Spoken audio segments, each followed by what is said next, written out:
Shalom, salam damai sejahtera bagi saudara. Berjumpa kembali dalam renungan harian GKJ Klasi Semarang Timur, edisi hari Sabtu 23 Oktober 2021. Mari sebelum kita mendengarkan sabda Tuhan, kita datang pada Tuhan di dalam doa. Ya Bapa di surga, kami akan mendengarkan sapaan sabda firman-Mu. Kiranya kuasai hati kami dengan kuasa Roh Kudus, memimpin hidup kami untuk kami dapat melakukan firman-Mu di dalam kehidupan sehari-hari.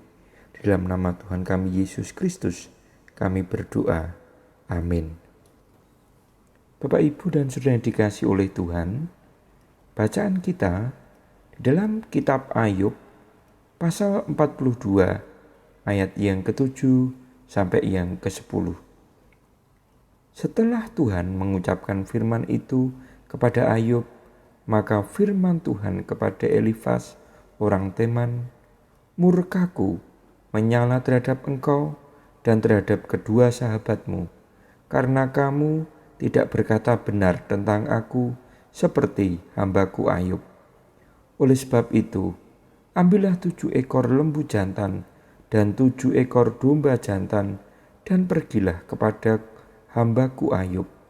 Lalu persembahkanlah semuanya itu sebagai korban bakaran untuk dirimu, dan baiklah hambaku Ayub meminta doa untuk kamu, karena hanya permintaannya lah yang akan kuterima, supaya aku tidak melakukan aniaya terhadap kamu, sebab kamu tidak berkata benar tentang aku seperti hambaku Ayub."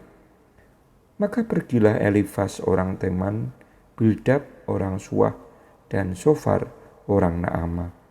Lalu mereka melakukan seperti apa yang difirmankan Tuhan kepada mereka, dan Tuhan menerima permintaan Ayub. Lalu Tuhan memulihkan keadaan Ayub setelah ia meminta doa untuk sahabat-sahabatnya, dan Tuhan memberikan kepada Ayub 2 kali lipat dari segala kepunyaannya dahulu. Demikianlah sabda firman Tuhan. Tema firman Tuhan, Tuhan memulihkan. Saudaraku, memulihkan adalah menjadikan suatu keadaan kembali seperti semula. Mungkin kita langsung teringat akan pengalaman kita ketika mengalami sakit. Setelah kita beristirahat, kita minum obat, sedikit demi sedikit kesehatan kita semakin hari semakin tambah pulih. Semuanya itu membutuhkan proses waktu untuk dipulihkan. Pemulihan tidak hanya menyangkut urusan fisik atau jasmani saja, tetapi berbagai hal dalam kehidupan manusia. Pemulihan dalam hubungan keluarga, kerabat, para sahabat, pemulihan ekonomi, dan lain sebagainya. Kisah Ayub sebenarnya adalah gambaran kehidupan nyata manusia yang mengalami penderitaan berat. Ayub harus melewati masa-masa ujian, suatu masa yang penuh penderitaan, masa di mana Ayub harus kehilangan harta bendanya, anak-anak yang ia kasihi. Ia juga mengalami sakit penyakit yang hebat. Dia juga ditekan dan dikutuk oleh istrinya sendiri. Bahkan juga sahabat-sahabatnya pun mengecewakannya.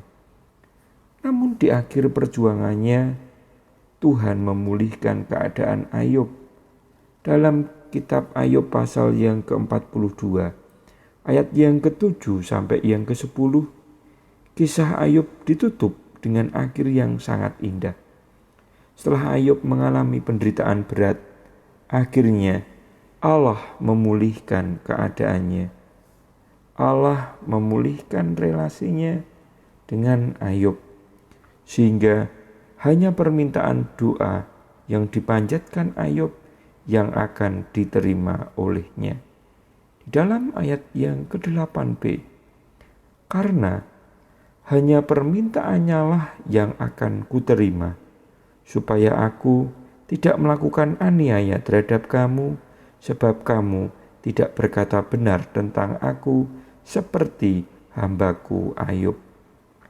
Allah memulihkan martabat Ayub di hadapan para sahabat-sahabatnya dengan menunjukkan murkanya kepada mereka, serta memerintahkan mereka mempersembahkan korban bakaran agar tidak terkena hukuman Allah. Di dalam ayat yang ke-49, maka pergilah Elifas, orang teman Bildad, dan orang Suah, dan Sofar orang Naama. Lalu mereka melakukan seperti apa yang difirmankan Tuhan kepada mereka, dan Tuhan menerima permintaan Ayub. Akhirnya Tuhan memulihkan keadaan Ayub, memberikan kepadanya 2 kali lipat dari segala kepunyaannya dahulu, dan memberkati Ayub dalam hidupnya selanjutnya lebih daripada hidupnya yang dahulu.